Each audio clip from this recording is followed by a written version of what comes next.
Assalamualaikum warahmatullahi wabarakatuh. Yang terhormat Ibu Valentri SPD MPD sebagai dosen pengampu bahasa Indonesia.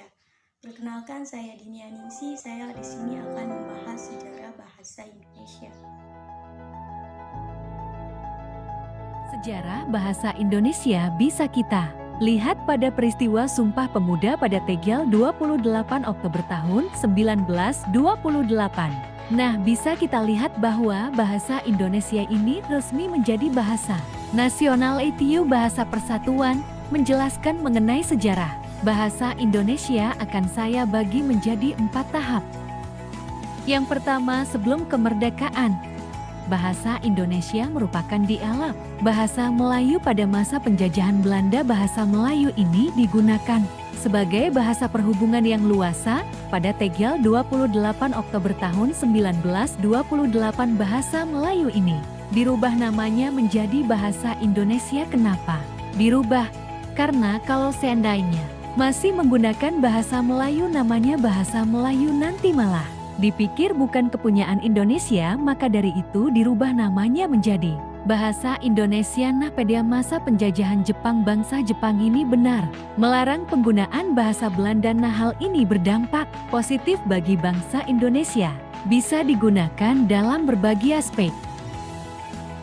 Yang kedua, sesudah kemerdekaan pada tanggal 18 Agustus tahun 1945 telah diresmikan Undang-Undang Dasar 1945 yang di dalam salah satu pasalnya, pasal ke-36, itu berbunyi bahasa negara ialah bahasa Indonesia. Nah, jati kedudukan bahasa Indonesia ini tidak lagi sekedar menjadi bahasa nasional tetapi juga menjadi bahasa negara. Nah, setelah kemerdekaan bahasa Indonesia itu mengalami perkembangan yang sangat pesat dan jumlah pemakai bahasa Indonesia itu terus bertambah. Nah, maka dari itu pemerintah Orde Lama dan Orde Baru itu membentuk suatu lembaga yang mengurus tentang masalah kebahasaan dan diberi nama Badan Pengembangan dan Pembinaan Bahasa. Nah, pada era globalisasi pada saat ini bahasa Indonesia itu bisa dibilang terancam punah karena banyak dari kita masyarakat Indonesia yang lebih bangga menggunakan bahasa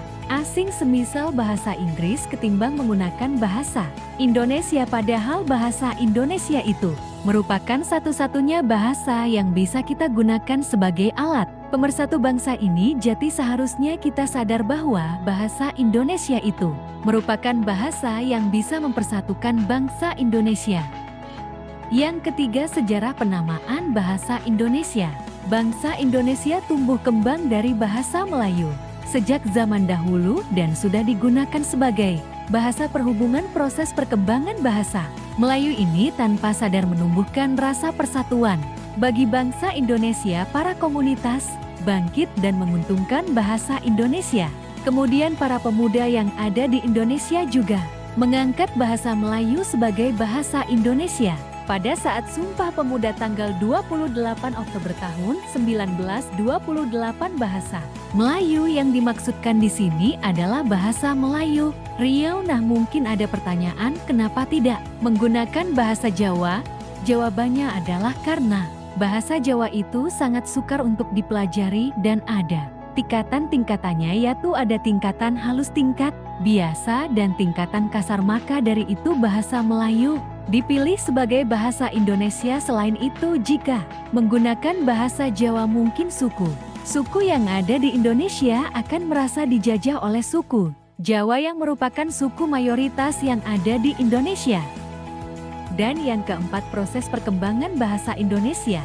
Nah, proses perkembangan bahasa Indonesia ini banyak sekali dimulai pada saat itu ada namanya ejaan Van Ophuijsen yang digunakan pada tahun 1901 sampai 1947.